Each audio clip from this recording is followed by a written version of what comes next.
forecast with Alana Brophy, weather rate certified 10 years in a row.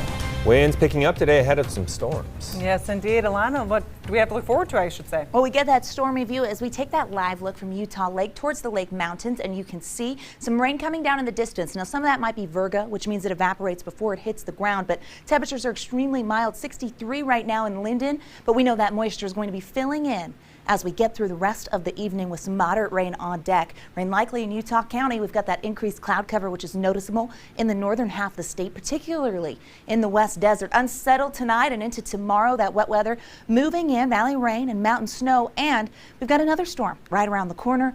I'll give you the timeline on that because, yes, it could impact your weekend. Live look at Liberty, backside of the Wasatch, kind of socked in there with the clouds. Been watching this camera, and we do have some raindrops coming down. Not a surprise that the high country is going to tap into that moisture as well. It could be a quick hitter of a storm that drops just some light snow up there in the mountains. Satellite radar shows us the front. It's going to come on through. The cloud cover really taking over and does extend all the way down to Washington County. So we're watching those clouds and that westerly flow push in and impact us here in the Beehive State. As we zoom in and get pinpoint, you're able to see that swath of moisture on the radar filling in over I-80. Now, it is raining in Wendover. We've confirmed that on the cameras, but not everything's hitting the ground just yet. That's going to change as the front comes in. We're going to see that moisture filling in the next several hours. Now, snow levels are pretty high, above 6,500 feet.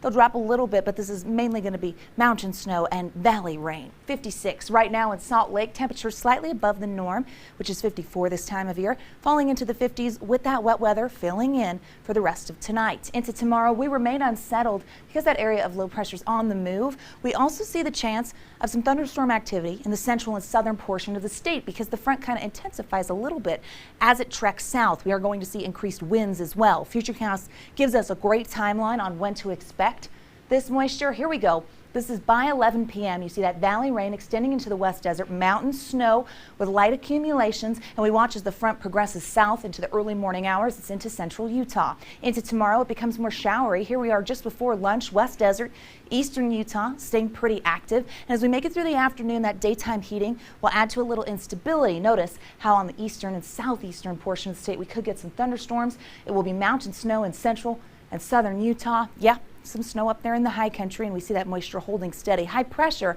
anxious to set up following that wet weather. Okay, so SPC did put out that thunderstorm threat for southern Utah, so don't be surprised down there in Kane, Garfield County, over towards the Four Corners area. If you hear a rumble of thunder, that does include all the way up to Iron County near Cedar City.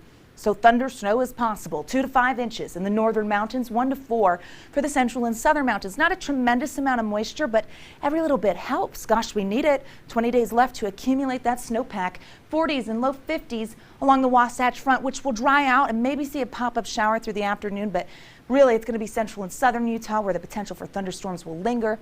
70 in St. George, 50s in Delta. Here's a look at the next 7, and you're going to see the winds really picking up tomorrow in Washington County, holding on through St. Patrick's Day, but drier conditions.